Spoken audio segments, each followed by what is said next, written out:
Excellent. We're going to go ahead and get started. First of all, so good to see all of you, your bright faces.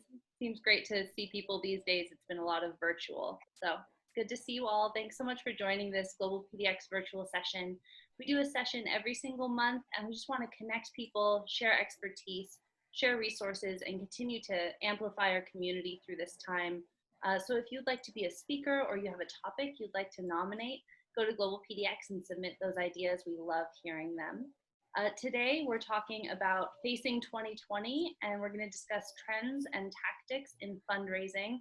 We're so grateful to have both Jane and Monica here to talk with us today. And before we get started, I'd really love if we could go around the room and just mention really briefly our names, our organizations, and less than 3 words about what you're interested in to learn from this virtual session. I know that's an ask we didn't tell you about beforehand, so I'll give you a minute if you want to think about what your less than 3 words are, and then I'm just gonna start sort of calling on everyone slowly. And if that's too much pressure, that's okay. You can just say your name and organization, no worries at all. And if you need to stay muted like Lori does, that's also no problem. So I'll get started myself. My name is Jennifer Miller. I'm the GlobalPDX initiative lead, learning new things. Boom, just like that. All right, I'm just gonna go around on my screen. Michael, how about you? Hi, I'm Michael Telford. Until recently, I was working on a USAID project in Jordan. But have since then moved to Portland permanently, and I guess I am hoping to connect. Excellent. It's harder than you think, those 3 words, isn't it? All right, I'm gonna go over to Adam. Hi, my name is Adam, and the background is Ellis. I'm a grant writing consultant.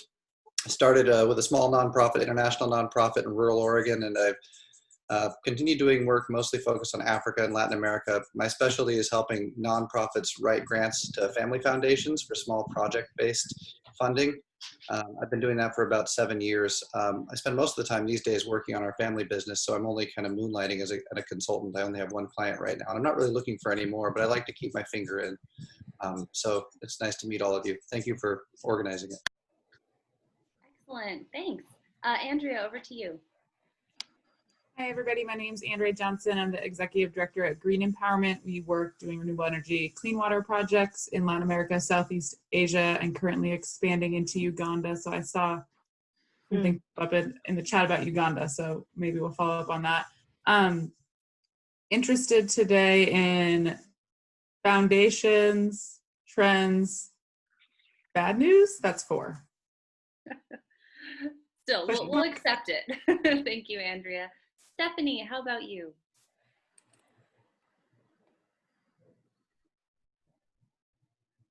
Stephanie, would you like to share your 3 words? Can you hear me? Yes. Okay, so I'm Stephanie Hooper. I'm president of the Jesse F. Richardson Foundation, and we do capacity building work for the Hogars in Nicaragua to help support older adults living in poverty in Nicaragua. And I guess I would say determine next year. That's a great answer. Really good. Thank you, Stephanie. Let's go over to Loretta. Okay, I'm Loretta Taylor. I'm a program assistant at Micro Mentor, which is an online platform that connects entrepreneurs with mentors to help them with their businesses and to grow their businesses. And I guess my 3 words would be learn best techniques. Excellent. Thank you. All right, over to, I believe it's Sam. I'm seeing Sam, Kit, R-D-Y. Yes, Samantha. Hi. Hi.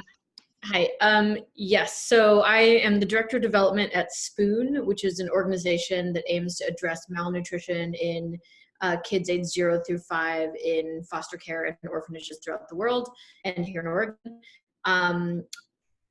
3 words, Prevent disaster, hopefully. Good one. Very good ones. Thank you. All right, how about Kay? What is the question? 3 words for? Sorry. For those of you, no worries at all. So what we're doing is I was just going late. around and saying our name, our organization or area of focus, and 3 words about what we are interested in today in this virtual session. My name is Kay. I'm an independent international public health water sanitation and hygiene consultant. And I new insights today.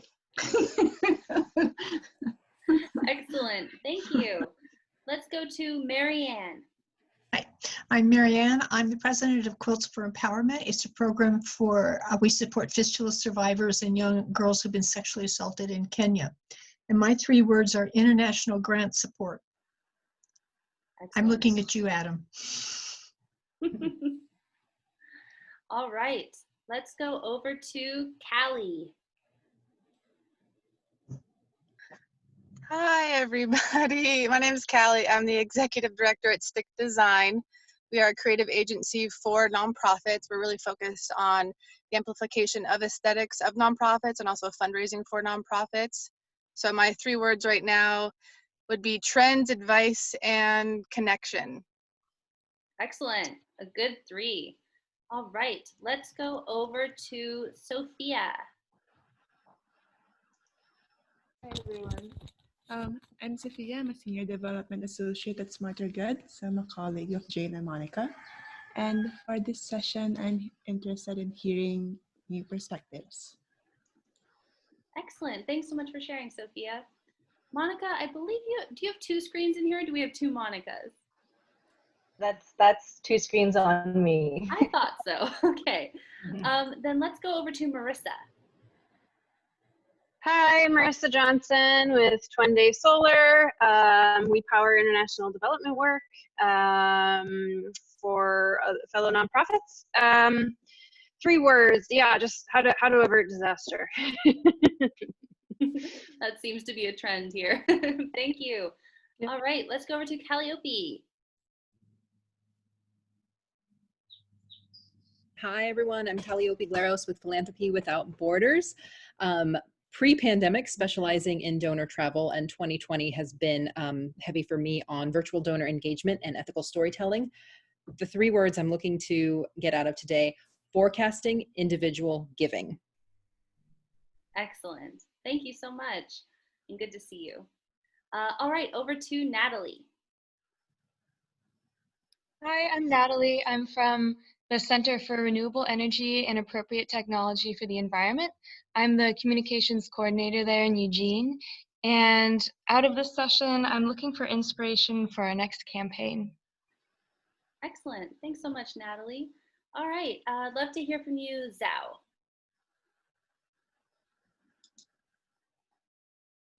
I'm seeing a username Zhao Miao T. Hello, can you hear me? Yeah, we can. Hi, my name is Mao Zhao. I've been volunteering as the Director of Technology for Global Nutrition and Empowerment, and I am a computer science student, so I have been working on Android app development. So we've been creating apps that are in multiple languages, and been launched in Nepal, Guatemala, Indonesia, Nepal, Guatemala, Indonesia, and Philippines. So we have been able to reach 250,000 women in those 3 countries. And with the pandemic going on, the nonprofit is looking, within more collaboration in the U.S. and hopefully, using our platform to reach more people, especially non-English speaking populations. Oh, that's fantastic work. Thanks so much for joining us today. All right, over to Jade. Yeah, we can introduce ourselves once we get started, maybe, if that's okay. Jade Lazarus. Oh, Jade, I thought you were talking to me. Sorry, I wasn't clear. Hi, I'm the development coordinator for HIV Alliance here in Eugene, serving those with HIV and Hep C and practically everywhere but Metro Portland. And my 3 words are learn from others. Excellent. And we're also joined by Lori and Sarah, both of whom can't share their audio right now, but they wanted me to let you know that Lori is from AOET USA, and her 3 words are find money tree, which I really like. And then we also joined by Sarah from Stick Design, whose 3 words are listen, learn, and grow.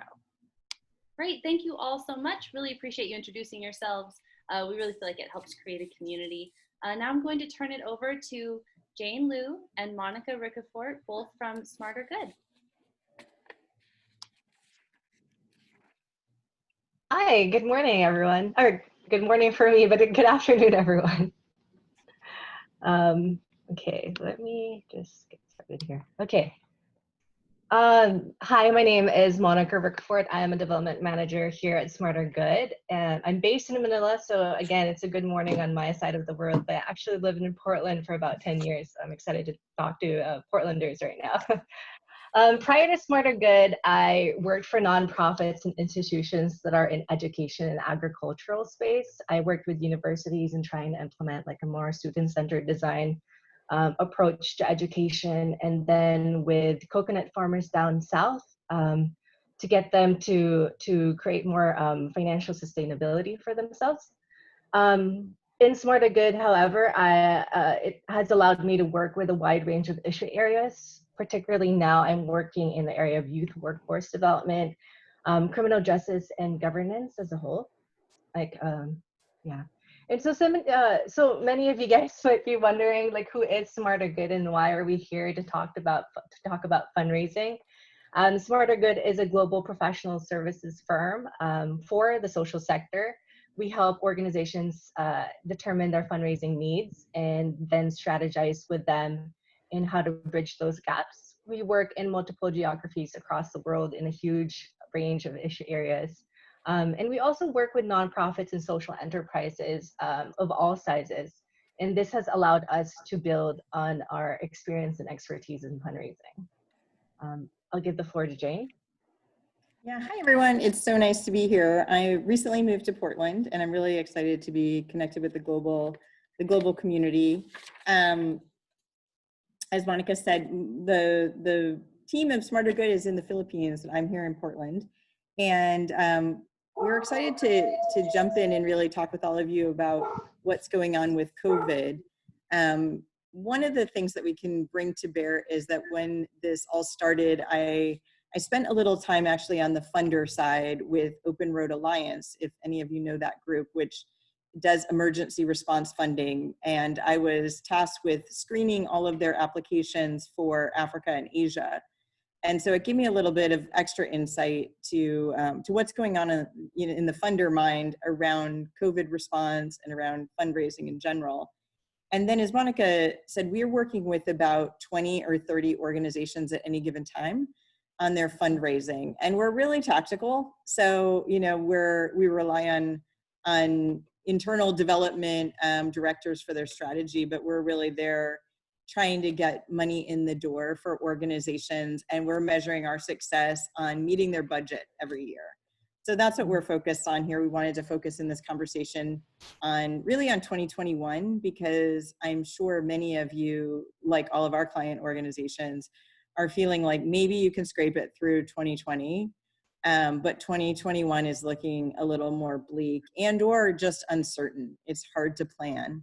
And before I let Monica keep on going here, what I wanted to say is that it's great that we've got so many perspectives and that people want to get many diverse things out of this conversation.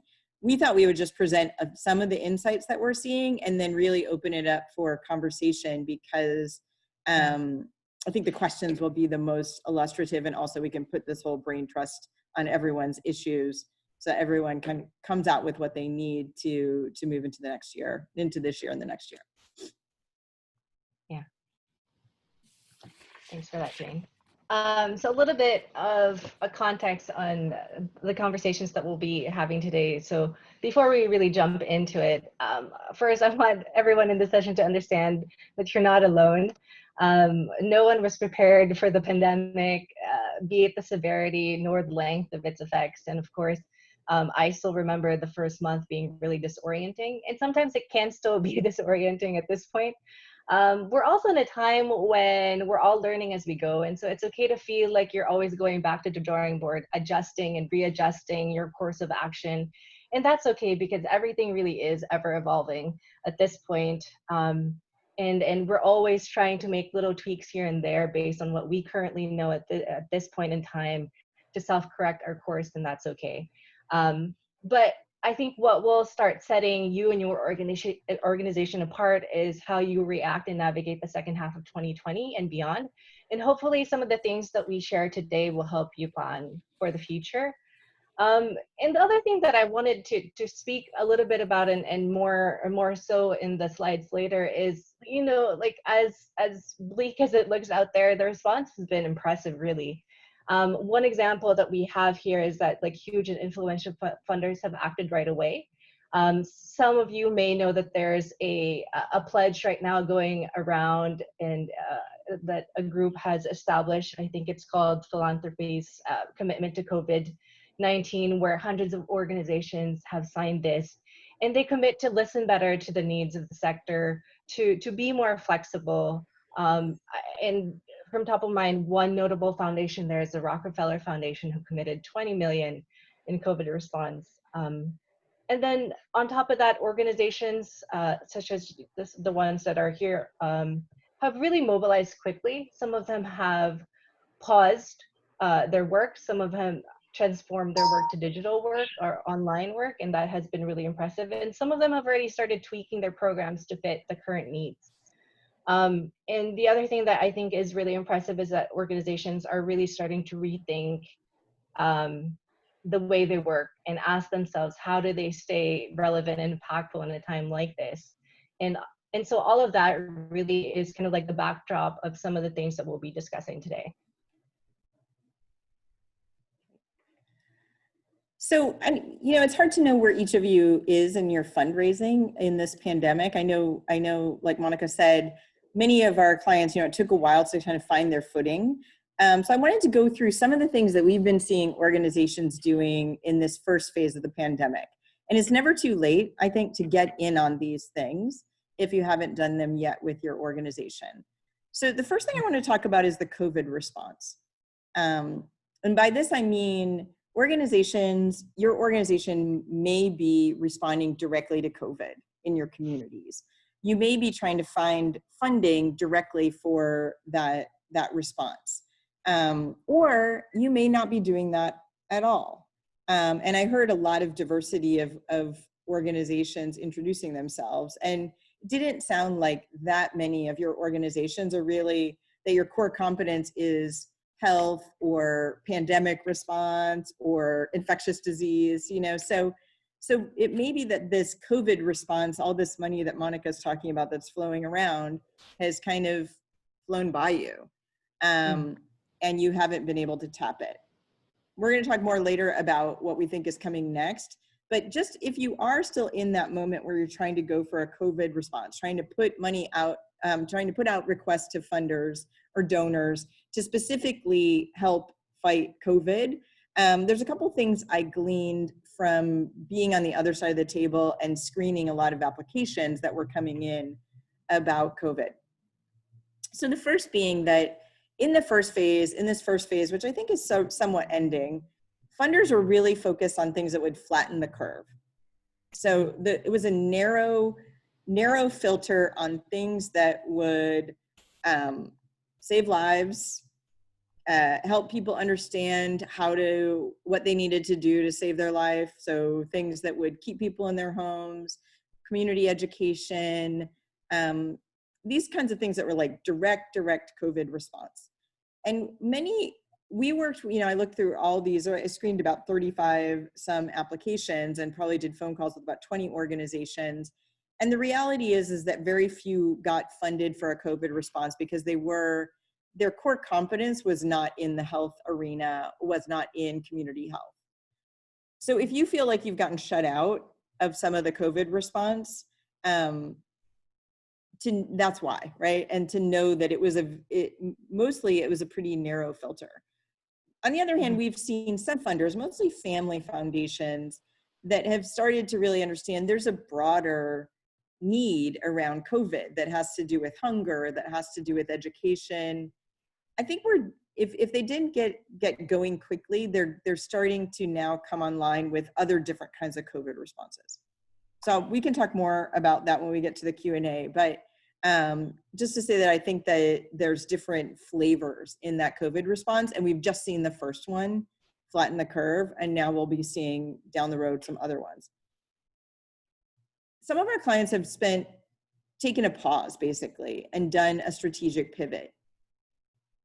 And the challenging part of that is that mostly they have not found funding to take a pause and do a strategic pivot, to do the planning that you need to do that. So what do I mean by that? We had a number of clients, your organization might be in the same place, where you had a strategic plan, maybe you were coming to the end of the strategic plan and it didn't make sense to project out another 5 years or another 3 years in the midst of a pandemic. Or you're looking at your strategic plan and almost none of it seems to make sense in today's moment. There is an appetite among funders to help organizations figure out what to do. And you could request funding to support time for planning, to get your board together, to get your senior team together, to even talk to your communities about what should we do in the next, say, 12 to 18 months, maybe 18 to 24 months. Shorter timelines, more immediate timelines that throw out everything that you had as assumptions going into the pandemic and now look at the reality in the communities that you're serving of today. So if you haven't fundraised yet for that, but you're feeling like you really do need to do some kind of strategic pivot, maybe to stay alive as an organization, maybe to really meet the needs of your community, I think that's a really valid ask to a funder. It's going to have to be one of your current funders. We have seen a little bit of support for our clients from their current funders for these planning processes. The next part was about revising milestones. So many of the organizations that we work with will set their own milestones of goals they want to achieve in some time period, and the funders will line up behind those milestones. And they have kind of universally seen that many of these milestones are not going to happen, maybe not in the timeline in which they were projected. So if they were supposed to expand to a new country in 2020, that's not happening. Nobody's getting on a plane. None of that work is happening. So what we've seen organizations doing is really just ripping through their milestones, crossing them out, crossing off some of the timelines that were attached to them, and giving them back to funders and saying, whatever grant we have from you, this is whatever we said we were doing, this is what we're actually going to do. These are the milestones that are still accurate, that are still relevant. And so they're basically opening up the funding to go against a narrower set of results. And in many ways, allowing the funding to go further, being able to stretch it further down the road than it had been. Much of it had been sort of time limited, and now they're opening up that funding that they have to stretch it further, knowing that they might need to go to I don't want to say kick the can down the road, but sort of that idea, like these goals are going to happen one day in the maybe far future. And we could talk more about later if you're interested about the tactics of that. But it's something that I'm really advising organizations to do, because the last thing you want to do is spend your funding, your precious funding that you've got to get through 2020 and maybe 2021 on churning effort that won't yield anything because of the constraints around you because of COVID. Mm-hmm. Monica, do you want to go to the next one? Yep. Thanks for that.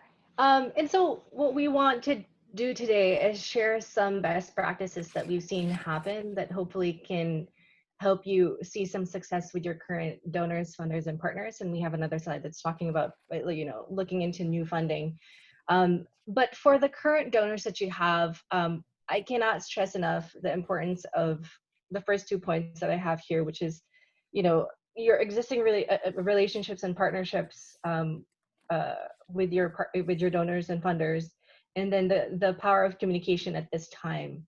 And it seems really trivial, right? Like, talking to current funders, that seems to be such a trivial point. But actually what I've seen over and over again is that we often forget what we currently have in terms of resources. And I've seen organizations repeatedly forget that, oh, they can actually strengthen the relationships that they currently have now. And we've seen that has resulted into some of the best kind of like resource that they have at this time of crisis. It's really the best time for you to treat your funders not only as a source of revenue, but really as partners. Have the conversation be two-way. Take advantage of I guess, yeah, your current funders who already understand the importance of the work that you're doing. And they are the most likely candidates to give you the additional support that you need at this time. In the last few months, we have seen current funders act really generously, and maybe we have some examples here that specifically talk about like funding and cash flow and renewals. But here are some of the few examples of what we've seen. We've seen that they have been more flexible with funding, with how the funding is used, as Jane started to discuss earlier. It's a different time with different circumstances, and they definitely understand this. A recent example that we have here is we work with one organization who works with incarcerated people in Kenya. They deliver legal advice to them. However, due to COVID, prisons have been on lockdown in Kenya. Fortunately, with this particular case, one of their funders reached out and offered to make their grant unrestricted. And so they have diverted the funds for something that's a specific project. And they were able to make the changes to then allot that money to deliver hygiene products to the prisons that they work with. So that's one example of getting funds unrestricted. Funders also have started to understand that you've had to make a lot of quick pivots and changes at this time, and that requires funding. So it's okay to also reach out to them, to engage them and let them know that perhaps maybe for you to create the change that you need at this time, you might need a little bit more cushion in your cash flow. One of the organizations that we work with youth in Asia and Africa. They equip youth with technical skills, like digital technical skills, so that they become more employable. And unfortunately, once the pandemic hit, this has become really difficult. They can't have person-to-person training. They have to take things online. They've had, actually what they ended up doing is that they provided housing for some of this youth, so that they are able to stay closer in safer places. And what they did is they reached out to one of their funders and discussed this problem, really engaged with them on a level of partner in terms of trying to solve a problem, and that has really yielded a lot of results for them. I think they were able to get some of their committed funding that would have come 6 months from now advance over and be given at this time. The other thing that we're seeing is that on the topic of renewals, the more knowledge that you have, the better. It will allow you to create plans that are more accurate. And so one of the things that we encourage a lot of the organizations that we work with as well is to engage their donors to get a sense of whether there's going to be shifts in the funding that they're giving. More often than not, there's not a shift, or perhaps they're a little bit more forgiving in terms of where they want to commit the funding. But I think it's a good idea to engage with them, and I think it'll give you the insight that you need to create a more realistic plan for the next 6 months and beyond. And as Jane was saying earlier with the reporting as well, a lot of the organizations that we work with, because of that immediate hold, operations really stopped. And for a time, a lot of them worried about the reporting because they weren't hitting a lot of the numbers that they initially committed to when the funding was given. Because of course, like I said earlier, that was a different time and different circumstances. And so a lot of them, we encourage them to reach out to their donors, and that immediately change the conversation right away. I think a lot of the funders that you have now will assume that everything's okay and that you're able to reach your milestones if you don't flag anything. And so the simple act of reaching out to them and then making sure that that you know, or I guess they know where your challenges are, will prompt them to work with you closer in adjusting those milestones so that you'll be able to, I guess, have one thing less to worry about. And we've seen a lot of success in that.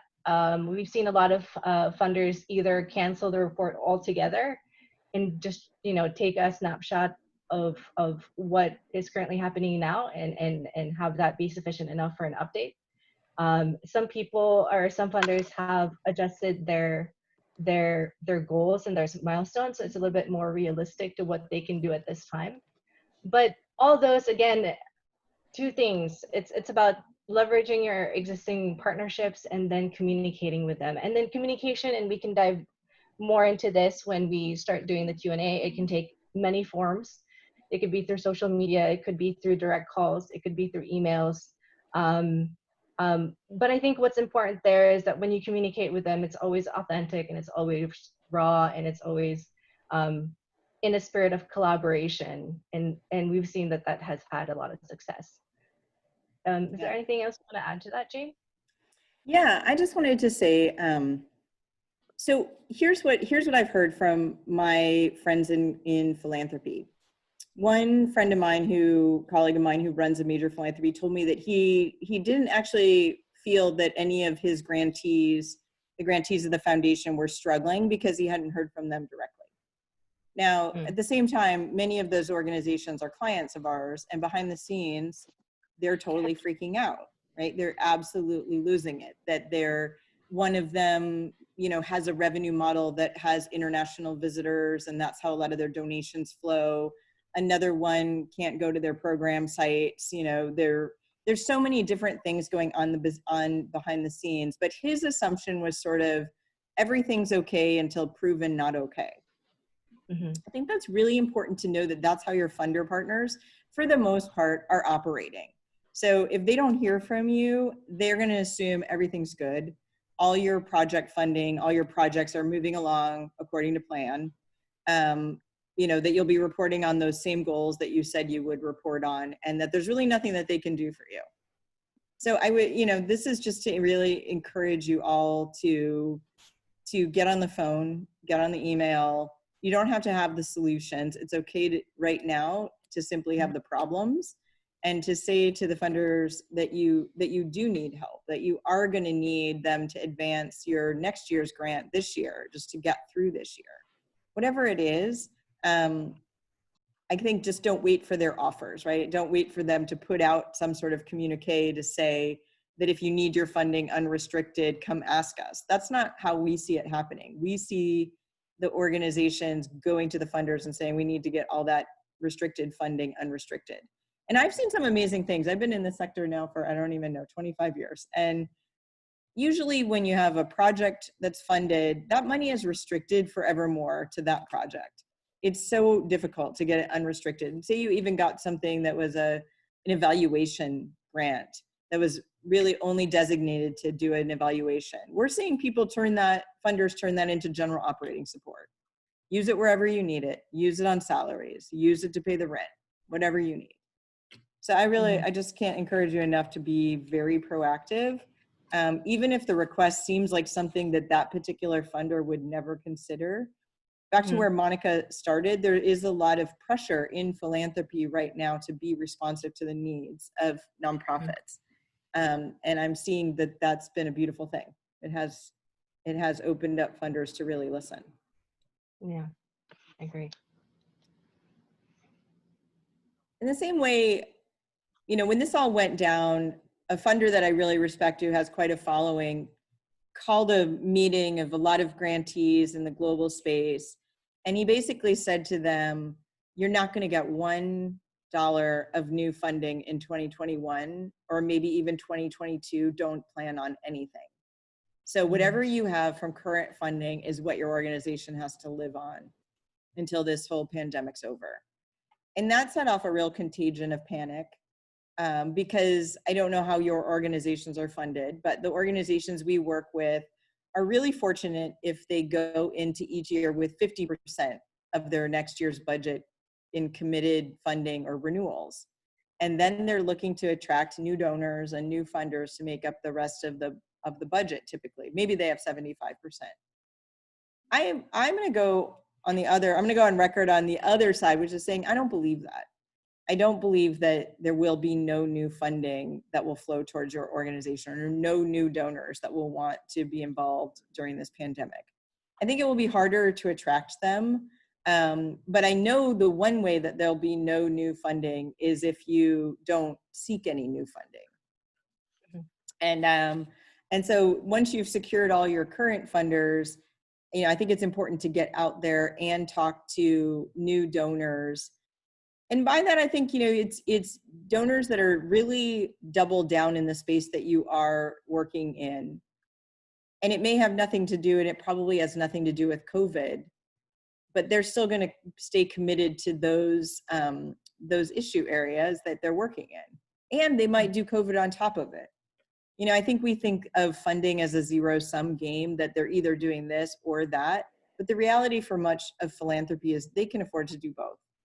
And they will do both. And some organizations funders are really tapping into their endowments and some other things to try to do more than they've done in the past. A strategy that we've seen organizations really benefit from is when they're introducing themselves to new funders, how to put this, I think nonprofits always, they always want it to look good to the funders from the outside, right? So they sort of internalize all the problems that they're experiencing in the context in which they're working.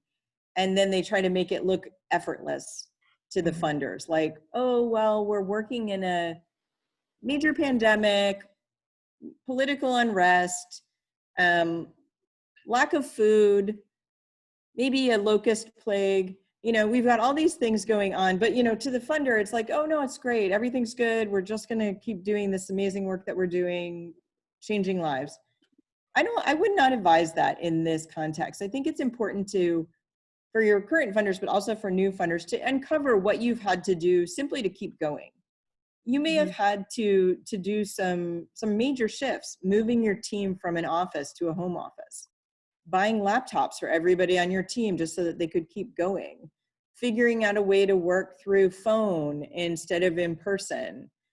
I know we have an organization that had to buy generators for key people on their teams because they couldn't really guarantee that they could keep operations going because there were electricity outages. Don't internalize that as just things that you have to do to show up in the morning. It's okay to share that with your funders. Some funders may be willing to help pay for that kind of thing, right? I just encourage you to remember that none of us brought this pandemic on ourselves, or maybe we all did sort of as a planet with the way that we were living our lives, but each organization didn't. And so try not to be apologetic for the ways in which actually you've been resilient and really good at keeping your organization going. I just want to go to this question Samita had here that said, and Samita, feel free to jump in, that she talked to a number of foundations who said they weren't funding anyone new. Are you saying this trend is reversing, or do you think I happen to talk to reluctant funders? What I experienced, Samita, in that moment was also panic on the funder side, because they were getting all those phone calls from their current grantees. And so they were just triaging and saying I can't talk to anybody new right now. I can't get to you guys. All I'm doing is my current grantees. I do think that they've cleaned out, if you will, those demands and those requests.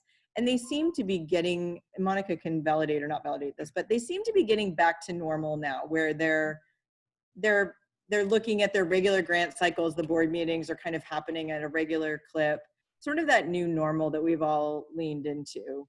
That's what I'm seeing. Monica, what would you say about why they said no new and now we feel a little more optimistic? Yeah. I think exactly what you were saying. I think initially when the pandemic hit, they were all really focused on, I think you alluded to this earlier, where there's different stages to the response to the pandemic as well, right? So in the beginning, it was all about flattening the curve. So it was immediate action towards that, and that's why a lot of funders and functions would say, no new funding at this time. We would just want to focus on the ones that we're currently working with, and then within that space, talk about like how to address COVID directly. But then now we're shifting to a new stage where people are then starting to remember that, okay, I think this is the new normal now. And then they understand and remember that there's still other persisting problems that existed even before COVID, that their organization has committed to supporting, right? And so it's getting to that new normal again, or I guess to the normal programming in a way. And they started opening up, applications and foundations are starting to go back to what they traditionally fund. And so there's still work in terms of like trying to weed out the ones that have the best fit for your organization. But you'll start seeing that these foundations will go back to their regular programming, and will continue to honor their lines, or I guess their streams of support to the different like issue areas. Yeah. And I would say, Sumita, you could go back to those same foundations and ask again. I don't think it's impolite to say, it feels like we've moved into a different phase. And I wonder if there's, if you are going to be considering new grantees in the next, 6 to 12 months, maybe give a longer timeline and see what they say. And they can always say no again. But I do think there was that moment of panic and overwhelm on the philanthropy side, just like it was on the nonprofit side, that has moved away a little bit. The final thing I wanted to say on this slide was about streamlining your efforts. So, let's be honest, we're all in this pandemic. We're working through a pandemic. We're taking care of kids. We're taking care of older people. We're trying not to get sick. We don't have time to do a lot of wasteful fundraising that's not going to yield anything. So you may be getting pressure from your boards, you're putting pressure on yourself to raise funding, and you get this, and you may feel this desperation that we all feel of just, let's throw it against the wall. Let's kind of try to pitch in a COVID response application, even though we're not really doing anything about COVID. I would just encourage you not to do it. I think you're going to exhaust your teams and yourself and everyone on those efforts that won't yield anything.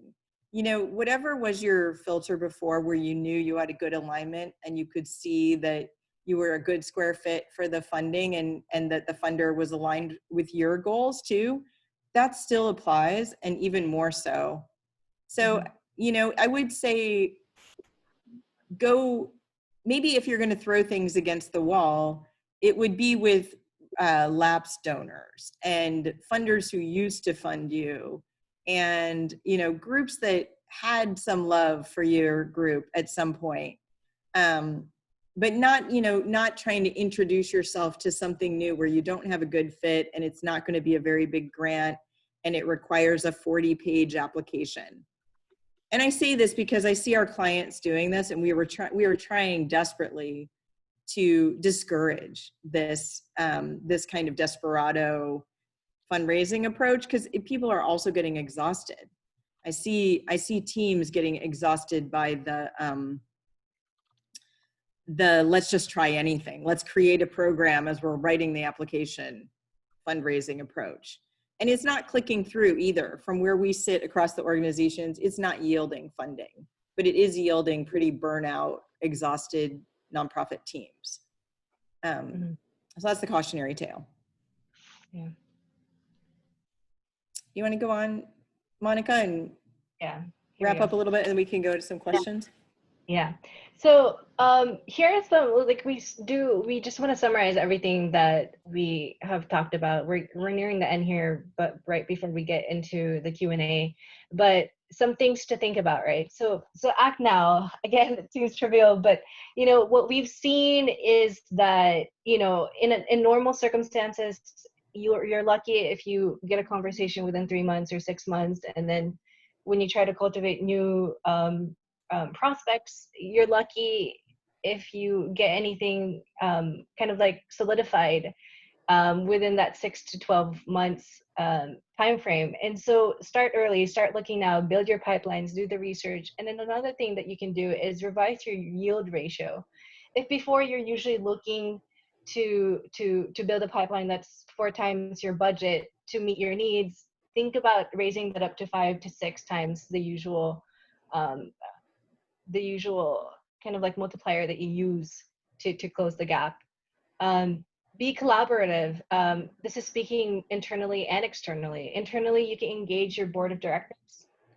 Don't let them be complacent and feel like everything's okay. Engage them, make them understand the dire need and the situation that the organization is in, and activate them to help in the fundraising efforts. Collaborate with other orgs as well. The problems that we all have are too big for one org anyway. And so trust and lean on other organizations within the space that you're working in, not only to leverage kind of like the efforts and strengths that you have for fundraising, but also to start coming up with innovative ways to shift to a new normal, or to stay relevant and impactful now in the era of COVID, right? Monica, can I throw something in there? I mean, Yeah.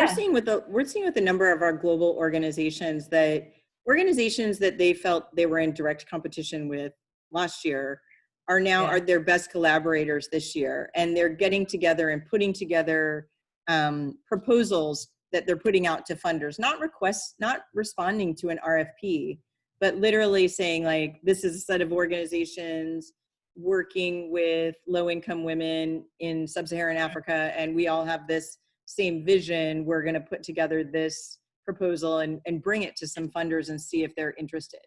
And on the philanthropy side, I've always, my colleagues have always told me that it's so unusual if a collaboration comes to them that has not been formed specifically just to get funding, that they always pay attention to it because it happens so infrequently.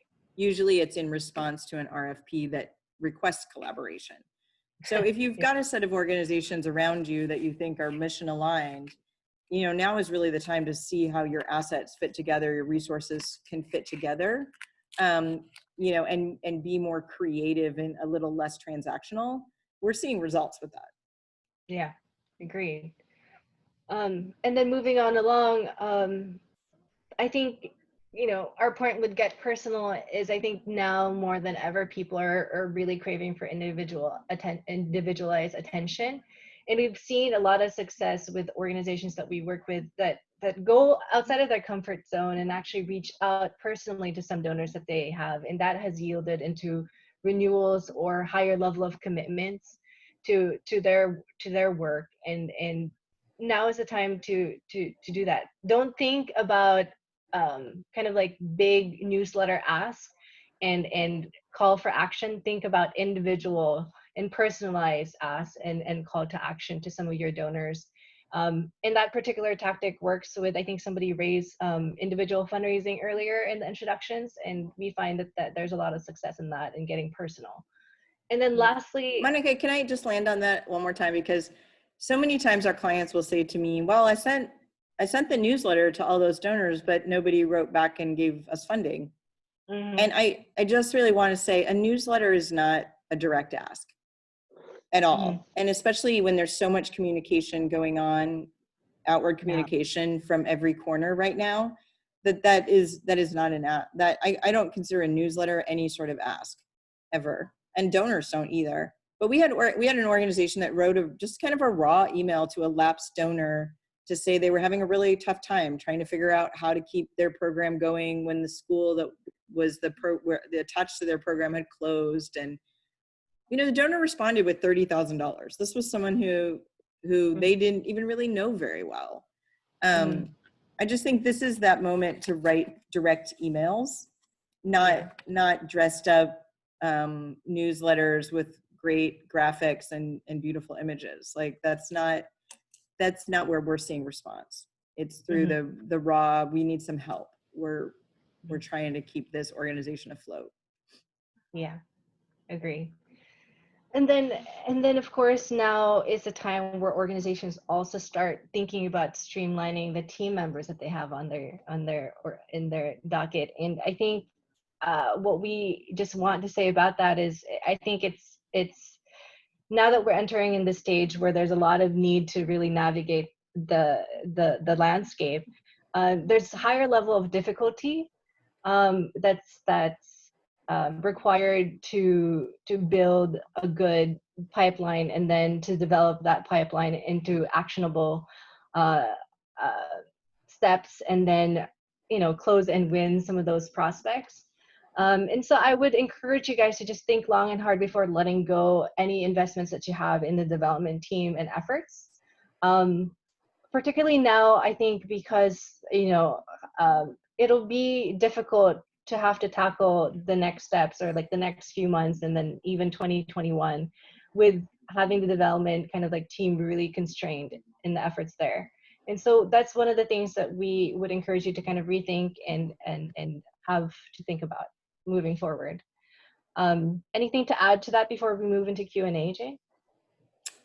I mean, I do want to go back to the board for a second, because much like funders, I think with our boards, we tend to want to make it look like everything is going to be okay, that we got it handled, we have the fundraising in line, it's all good. And this isn't the moment for that. I think if we come to the boards and sort of say like, no, there's a huge gap here between now and 2020 through 2021, but we're trying this, we're trying that. It doesn't really work. I think this is the moment with boards that's like the golden silence, as I call it, which would be that you just sort of put out the request and then be quiet and let them say the next thing. So for example, with boards, I think the best comment is, we can see a way through 2020, but 2021 looks very precarious. And you just sit there, you zip it, and you just let someone on your board come in with real solutions, which could be their own contributions, could be their friends' contributions. But I think we need all hands on deck. And if we continue to sort of solve for what board members could be doing, we're not going to get board member response. We're not going to get board member support.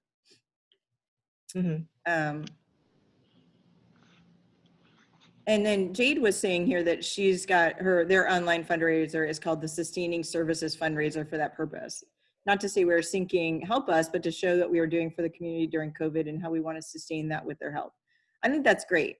I think, it's so important, like we said, just to make it clear to people that this is about getting through this phase, keeping the doors open, keeping the services going for the community. We all know that these communities actually need us more than ever. They need the services more than ever. That's the irony, that there shouldn't be less funding when the needs are bigger than they've ever been.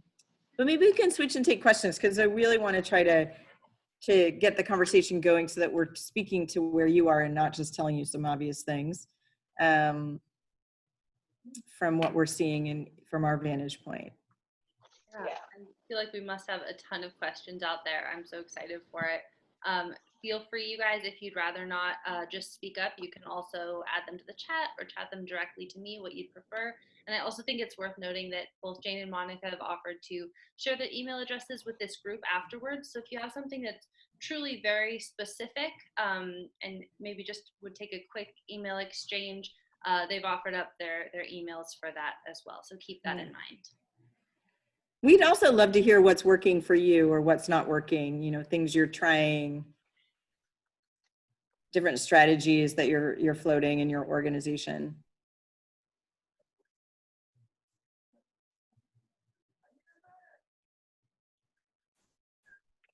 We're also happy to talk about specific funders if we happen to know them, because we work with so many organizations, we also see the same funders all the time. Do you have any experience with the Wallace Global Fund?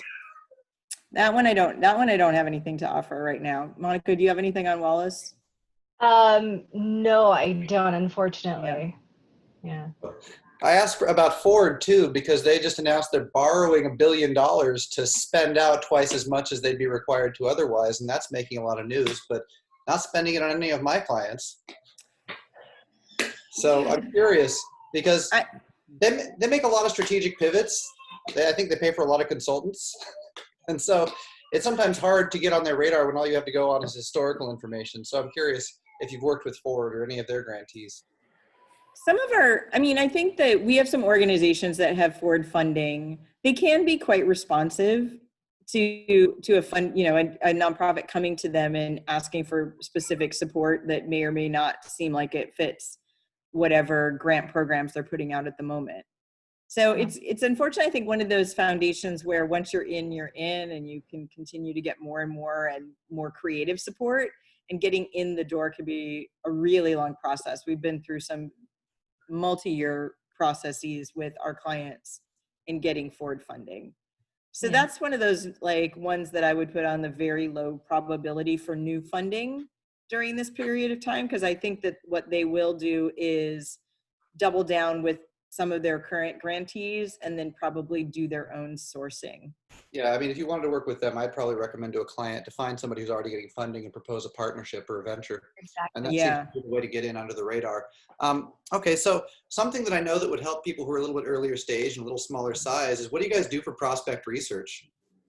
One thing I'd like to share with Oregon-based ones is that the Multnomah County Library is giving Foundation Center for free for people who've never used Foundation Center. It's a really nice tool. I can provide the link in the chat. All you have to do is follow it and you're automatically logged in with the Multnomah County Libraries link, and you can check out all this great Foundation backend data.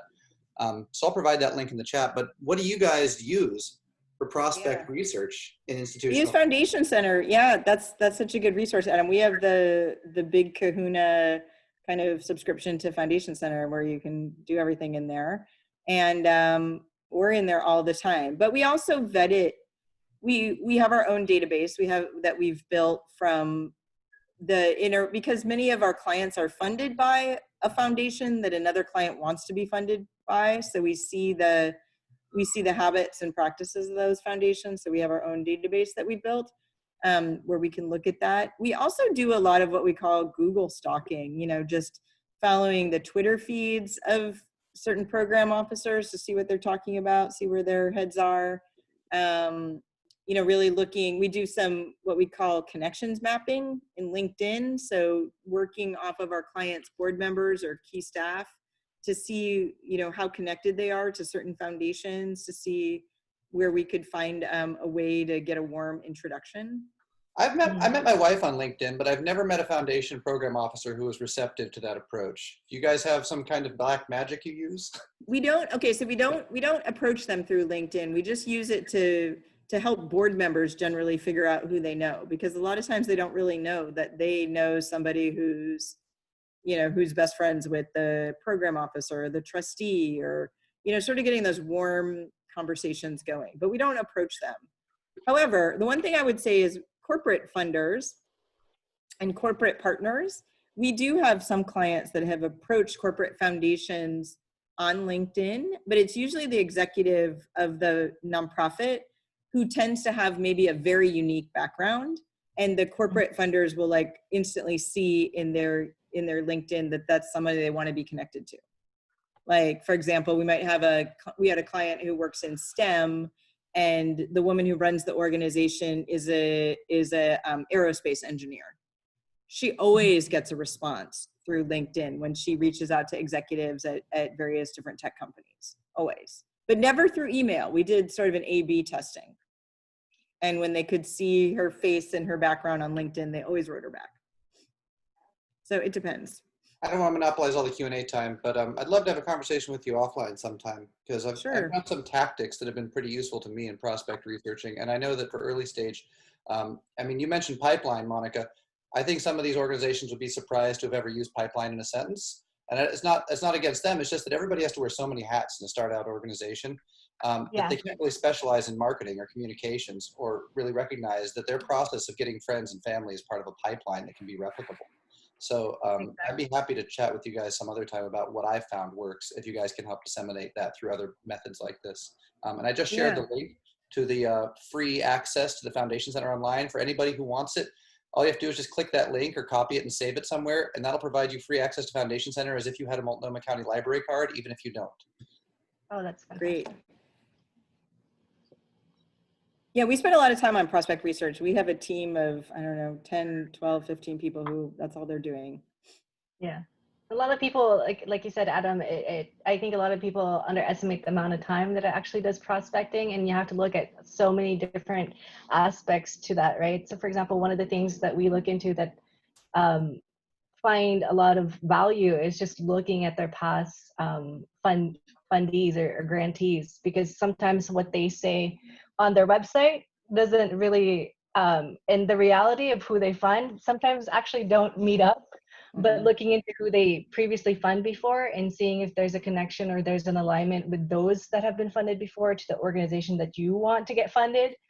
I think all this conversation kind of happens at an interesting moment in time, because grant writing and prospect research is kind of going the way of the dodo. Everything is moving into DAFs with this generational wealth transfer.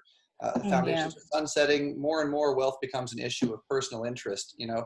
And so I think that it's great to develop some of these skills and practices, but long term, you've got to have a network of high net worth individuals or connection to people who know how to reach those individuals, because it's going to be more about individual prospect research than any public record search you could possibly do. In my for those who don't know, those speaking about donor advised funds, which are not as traceable and not able to be searched in Foundation Center, but where a lot of the wealth in America sits. Yeah.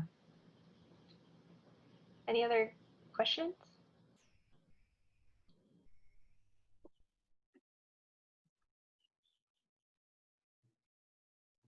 I would like to follow up, Jane, on that comment you made about the board piece, just because that kind of stuck with me. It's been one of the things that actually Calliope, who's on the call, is also helping me with in terms of engaging my board in some donor stewardship, kind of with the belief that taking care of our existing donors is really important right now, especially because we've been around for almost 25 years. But I definitely have had some conversations recently where they're pretty intimidated and they don't know, right? And aren't experts in it anyway. So they are, my board at least is really positioned, wants to be helpful. But when I do try to pose open-ended questions, it makes them, I think, feel kind of anxious. So I don't know if you would elaborate a bit more on that. Well, are they donors themselves? Like, yes. And do you feel like they're connected to other donors?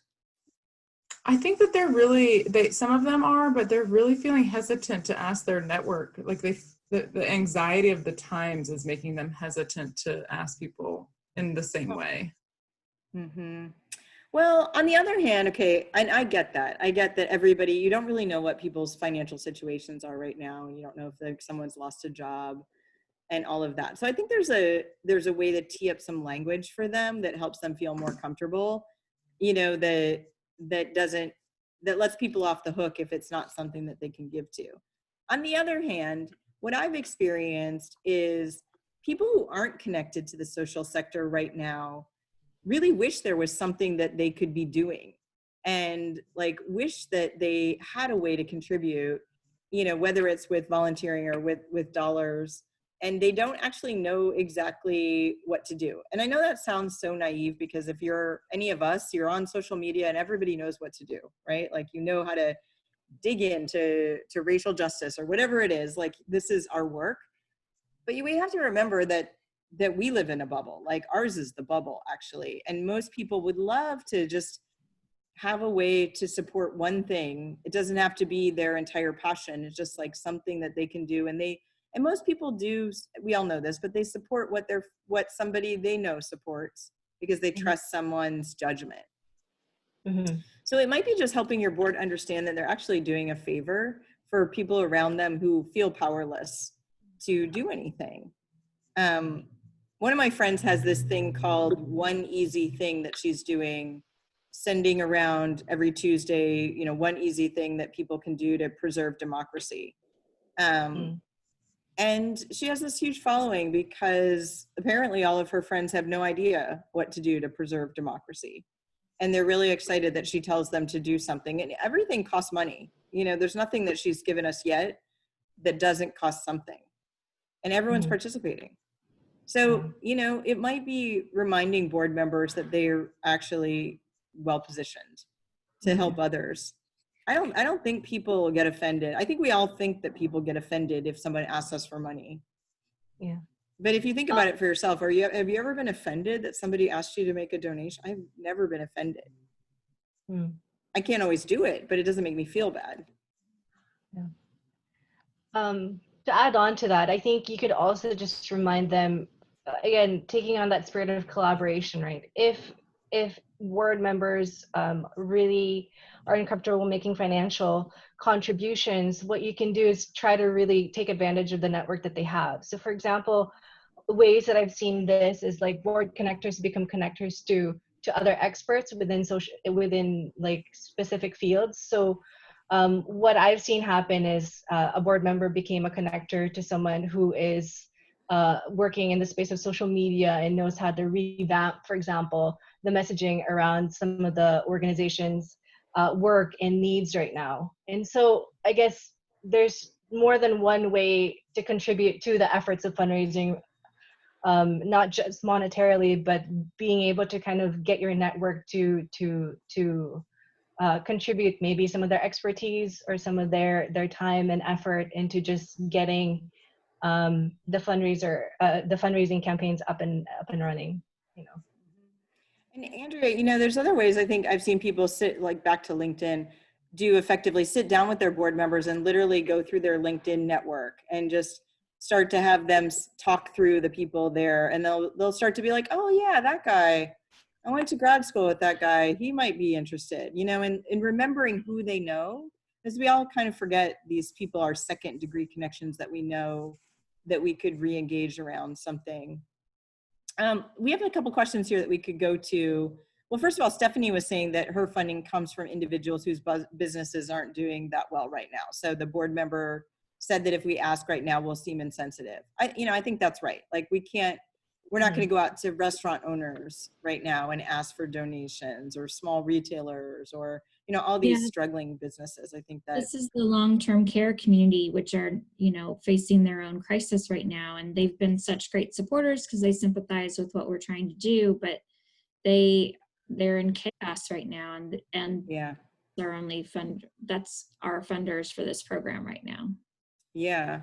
Is there another like constituency like that's further, that benefits, that's not the providers themselves? That the program benefits? Yeah. What are you doing? Tell me about your work again? So we support elder care homes in Nicaragua with training and capacity building, fundraising, guidance and whatnot, community building work, and some capital. So this long-term care community from North Carolina has been the core group that have supported that work. We're in Oregon. This is our North Carolina folks, and we've been pivoting to our,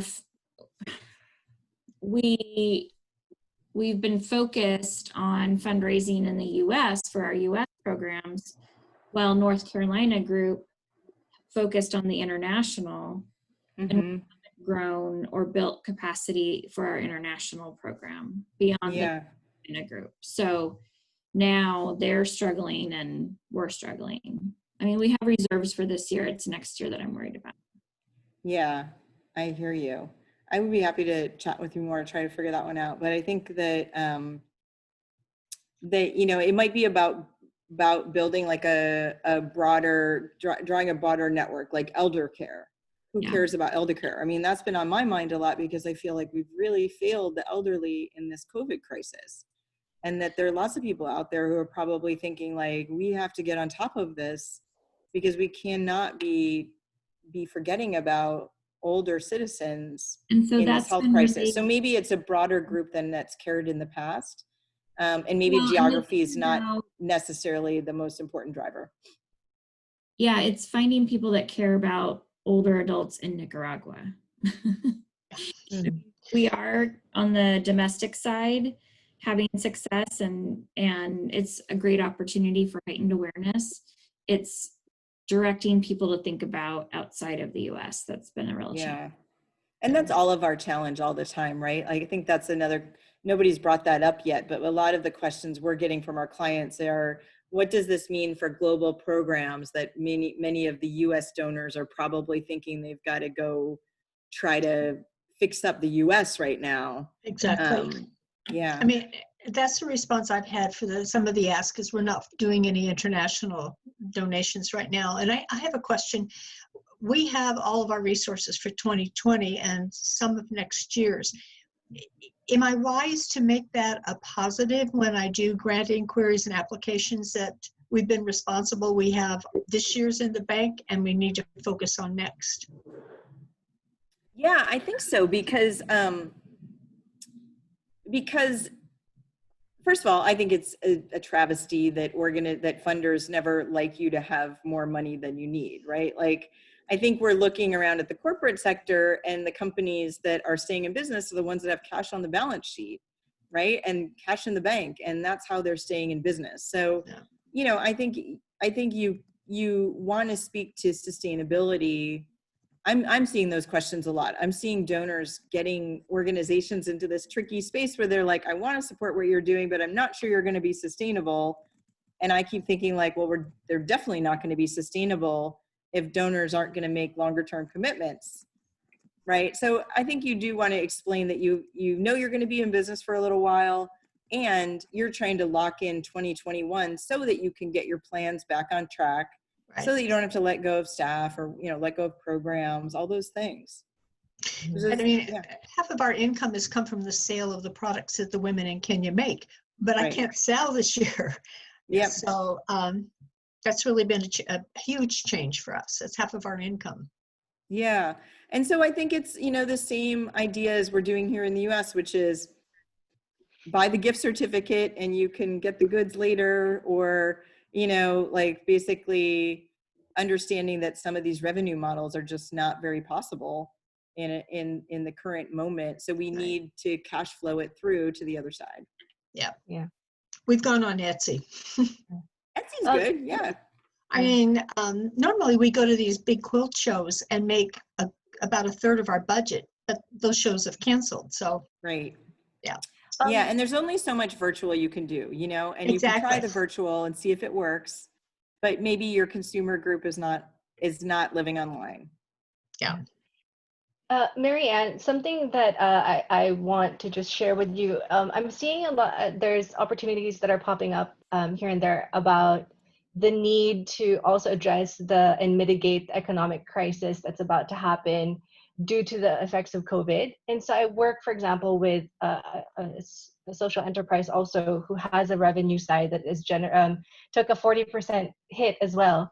And they've had success with applying to international funding that specifically talks about how the efforts or the programs that you particularly have, like a boost in funding and to support that would mitigate the economic effects of COVID. So that's something to think about as well. Thank you. Yeah.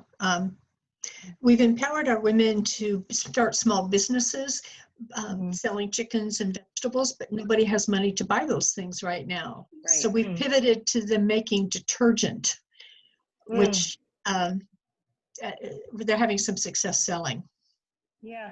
But I think, like, you know, getting all that out there and showing how creative the women themselves are is really important. We have clients that have women business owners that are similar, and they've gotten a lot of good response from donors because the donors are like, wow, this is amazing. Like, look at how these women are so resilient. And you look around in the US and there's people who aren't nearly as resilient in trying to figure out the next thing. So they're not that we should compare, but they're just like, they're impressed by the resiliency. Thank you. Yeah. Anybody else have? So I have a question. Oh, go ahead, Michael. I'm interested in blended finance structures and impact investing, which has gained a lot of momentum. So there are already donor organizations that are, you know, experimenting or in some cases leading in that niche. I'm wondering if you have any update from anyone that is either active in that or was contemplating being active in that, because of everything that happened, kind of put that on hold. If you've got any insight into that, I'd appreciate it. Yeah, no, I'm seeing the opposite. So, you know, full disclosure, my husband's in impact investing, and I'm pretty close to that field also, because the venture that I founded before Smarter Good was funded a lot by venture capitalists who got into philanthropy and then also did impact investing. And we have an impact investor for Smarter Good. I'm seeing the opposite. Like, there's a lot of interest in impact investing right now. My husband's fund, you know, has had more interest. They do loans to social enterprises in Asia and Latin America. They've had more interest from impact investors who are actually, back to Adam's point, DAF holders than ever. He's also working with the GSBI, the Global Social Benefit Incubator out of Santa Clara University, and raised about $1 million early, like, emergency response fund in the last couple months. Wide diversity of impact investors that wanted to do something. Back to the point of, like, what can they do? They want to do something, but they don't want to do donations. So I think impact investing is booming right along. Open Road Alliance that I was helping out, they do both loans and grants, and they convened a call of about 100 impact investors when the pandemic first started, that were all about how do we deploy capital.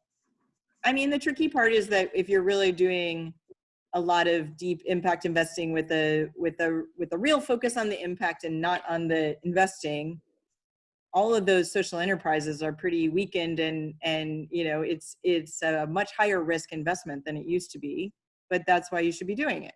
So, I mean, I see appetite. Kiva is a group that we've worked with, and I'm close to one of the guys that's raising a fund there. They've had more interest. I mean, I think I think you'll see more impact investing, not less.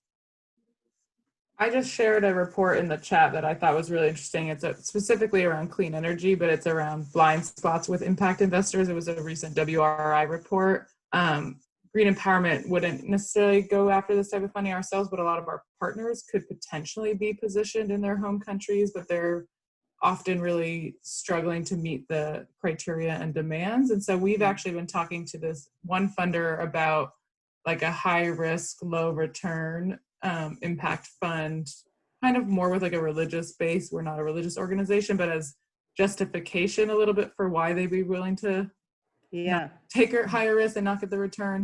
That's kind of how they're organizing their fund. So we've seen it as a trend, and I think, you know, my perspective is I just hope that folks are also learning from some of the challenges with it, especially in the clean energy space.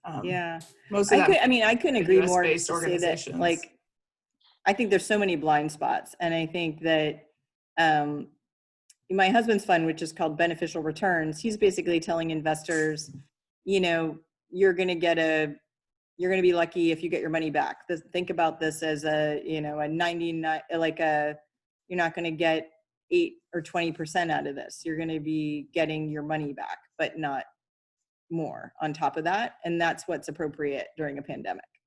And basically, you know, stop trying to make money off of a disaster, but get the money back and recycle it and put it into something else. I think that's really, like, the only, and there are, back to the religious thing, there are a whole lot of nuns that do impact investing, some pretty serious impact investing, actually. Although they're often comfortable with, like, a 1 or 2 or 3% return.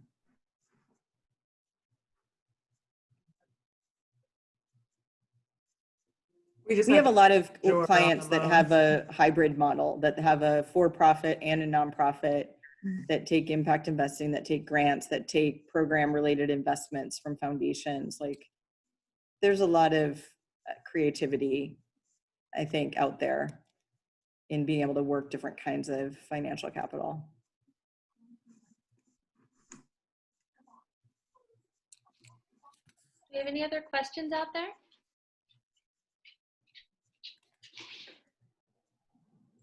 Lots? Yeah, maybe too many. Well, we are nearing the end of this virtual session, so it might be a good time to sort of wrap up. I'd love to just do a big thank you to Jane and Monica for doing this talk. Yes, thank you. Incredible. I feel like we all learned so much, and there were so many things that I know I personally was surprised to hear, and then hearing you say them and explain them, they make perfect sense. But I just wouldn't, for some reason, have thought of them myself. So really a big thanks to both of you and Smarter Good for leading this virtual session. We really appreciate it.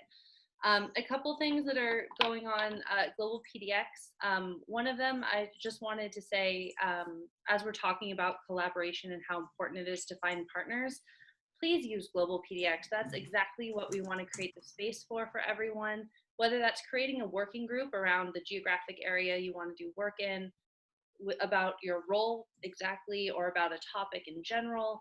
Whatever you'd like to create a working group around, we're happy to publicize within our membership and really create a community around whatever topic you're interested in.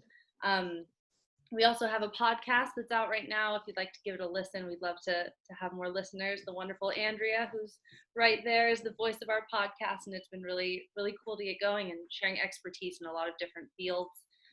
We also have a community ally catalog that's going right now. You can find it on our website. And that's just to help young people who are trying to get their careers started in a really weird time. And so it's on both ends. We ask young people to submit their names and their area of interest, and then experts to submit what area of interest or expertise they're willing to speak on. And then we privately just connect those two people so they can have a conversation and get a little bit of advice and leadership. So if you're willing to sign up for that, we'd really appreciate it. If you'd like to lead a virtual session like this, or there's a topic you're interested in, please let us know. We want to give everything we can to our membership right now. And we love doing these, especially with people as wonderful as Monica and Jane. It makes it really easy to plan and easy to do. I'm going to be sending everyone Jane and Monica's emails if you'd like to expand the conversation. Smarter Good's been really kind to be offering that. And I'd love, if you guys don't mind, to just wrap this up with a one word about how you're feeling after all this. My word is inspired. Marianne, how about yours? Grateful. Andrea? I would say not to do inspired again, but similarly feeling a little bit less alone. Thank you. Michael?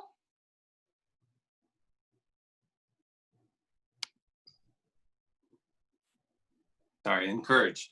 Encouraged, good. Stephanie? We might not have Stephanie anymore. Adam? Might not have Adam anymore. Marissa? Oh, Adam, do we have you? Had me. I just couldn't unmute fast enough. I've got this guy right here.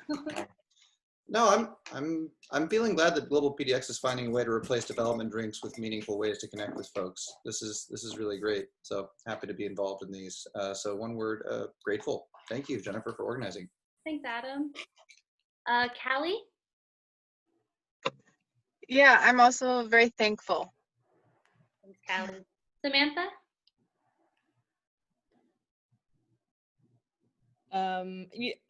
Yeah, maybe you meant me, Samitha. I think I guess I'll go with hopeful, and also feeling like there's a lot of work ahead of me. That's a lot of words. Bye. Thanks, Samitha. Kay? Do we have you, Kay? Yeah, I would just say enlightenment. Enlightened. Love that. Delighted. Calliope? Validated. Excellent. Jade? Confident. Confident. Excellent. Natalie? I'm also feeling grateful. Wonderful. Sophia? Informed. Yeah, this was a very enlightening conversation. Thanks. Loretta? My word would be informed. Excellent. Nair? Do we have you, Nair?